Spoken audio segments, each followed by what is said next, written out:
Agora a gente fala de um assunto que está gerando polêmica desde ontem, a reforma trabalhista. A proposta foi apresentada pelo governo na noite de quinta-feira, na noite de ontem, e provocou uma enorme repercussão. Em linhas gerais, esse texto estabelece que as convenções coletivas determinem como é que as horas de trabalho devem ser distribuídas ao longo da semana. O governo pretende também apresentar novos modelos de trabalho, além do atual, que é por jornada. Para entender um pouco mais sobre essa proposta de reforma, a gente vai receber aqui no estúdio o advogado trabalhista Sérgio Batalha. Bom dia, Sérgio, para você. Bom dia, obrigada Cília. pela participação. Não, Quais seriam as principais mudanças que a gente vê? Porque o ministro deixou claro, a gente não mexe na jornada semanal, mas flexibiliza. Cília, eu acho que essa é a grande dúvida, né? Eu acho que o governo ele não está dizendo tudo o que pretende fazer.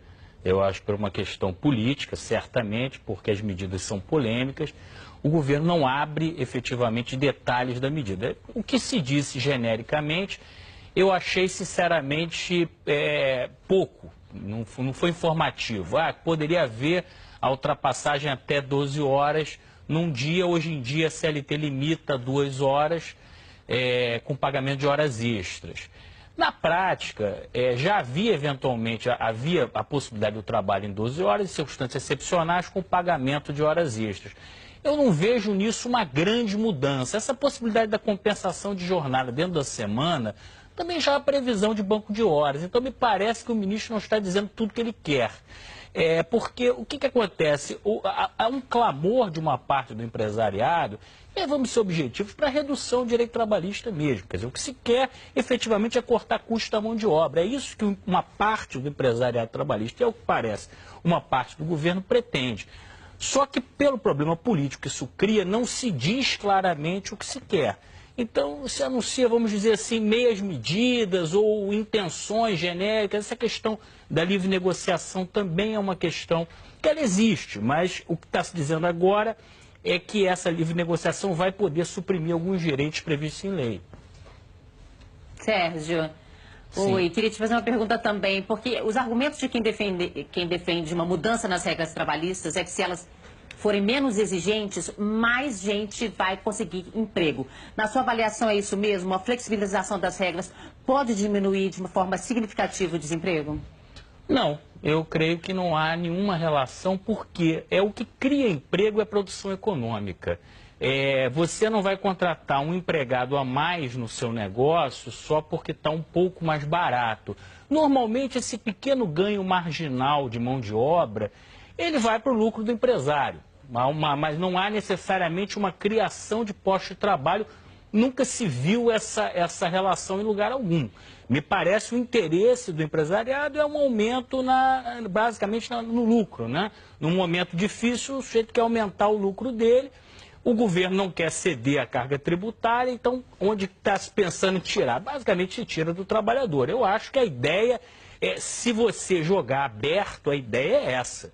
Eu acho que o problema é que não se está colocando claramente o que se pretende, uma flexibilização, uma livre negociação, mas não se diz objetivamente o que se quer. Sérgio, o ministro já deixou claro que ele tende a diminuir, isso tenderia a diminuir o número de ações na justiça. A gente tem uma CLT que é de 1940, da década de 40, portanto é uma CLT muito antiga, é uma CLT criticada pelos empresários exatamente por ser bastante paternalista, muito em função dos sindicatos nossos que não são tão atuantes e tão fortes como a gente vê em outras partes do mundo. Eu queria saber de você, se isso mudar, você acha que a gente pode ter sindicatos fortes o suficiente para tentar dar amparo ao trabalhador? Porque o ministro já deixou claro que isso vai ficar por conta de assembleias e da decisão da maioria em vez da decisão em cima da decisão legal, né? Você tocou num ponto muito interessante, a questão da livre negociação com a estrutura sindical de hoje. Realmente a nossa estrutura sindical, principalmente, ela remete ao período Vargas. E ela tem basicamente um equilíbrio que é o seguinte, o sindicato, ele não representa só os associados, ele representa todos os empregados da categoria. Então você tem distorções, por exemplo, de um sindicato com 200 ou 300 filiados, representando 100, 200 mil trabalhadores. Agora, na proposta, na formatação original da CLT, esse sindicato só podia negociar vantagens para o empregado. Então havia um certo equilíbrio nesse sistema. Agora, eu entendo que você não pode mexer numa perna só.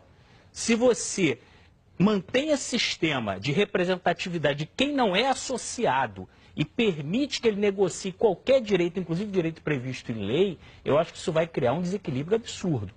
Nos países que têm contrato coletivo, o sindicato só representa os sindicalizados. E aí você força uma sindicalização em massa. Uma atuação do profissional. Isso que o governo está propondo, a meu ver, vai criar um desequilíbrio. Você pega um sindicato sem legitimidade e põe ele para negociar qualquer direito do trabalhador. Isso no Brasil de hoje seria uma catástrofe, porque o que se vê nos sindicatos, na maioria dos sindicatos, é uma representatividade muito pequena, em alguns casos até a transação de algumas coisas, até por vantagens pessoais. Então, mas em linhas gerais, alguns pormenores já foram colocados até nos jornais, mas é muito detalhe para a gente entrar aqui. Mas em linhas gerais, você acha que é fundamental uma reforma trabalhista?